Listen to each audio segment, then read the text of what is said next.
Mheshimiwa Jaji Mkuu, ndugu viongozi, baba paroko,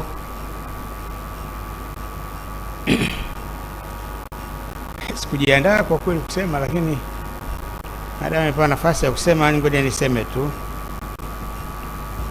Mimi na nimefahamu marehemu kwa muda mrefu.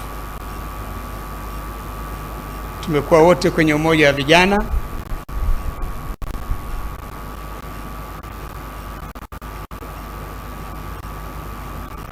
Mimi nilikuwa kijana active sana kwenye Youth League,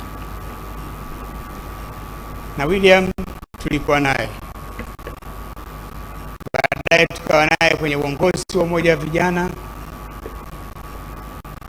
baadaye tukakutana kwenye bunge, tukakutana kwenye serikali.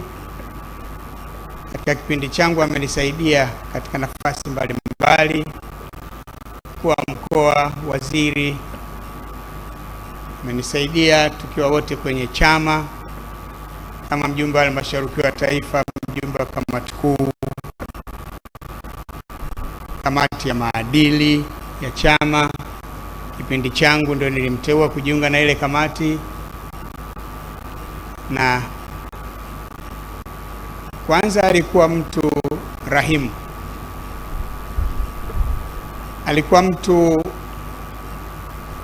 anayependa kufanya kazi. Ukimwagiza kitu anajisikia vizuri kwamba ameagizwa, na anajisikia vizuri kwamba anatoa taarifa ya kazi uliyomtuma ameifanyaje.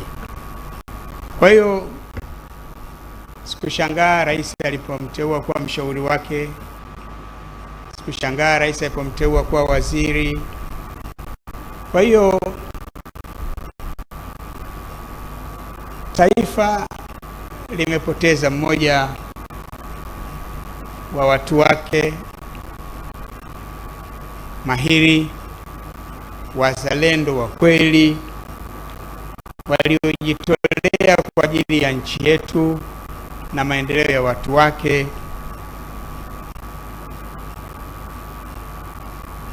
Kwa familia, Mama Lukuvi na mke wangu Bi Salma ni marafiki wa karibu.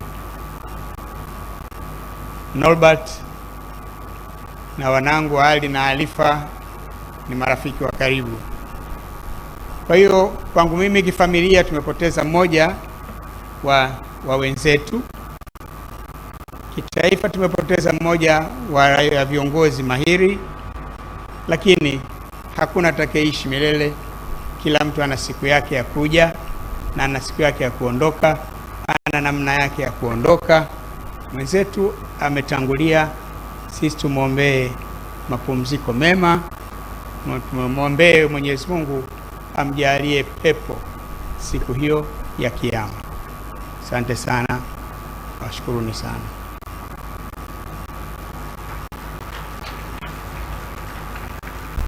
Asante sana Rais.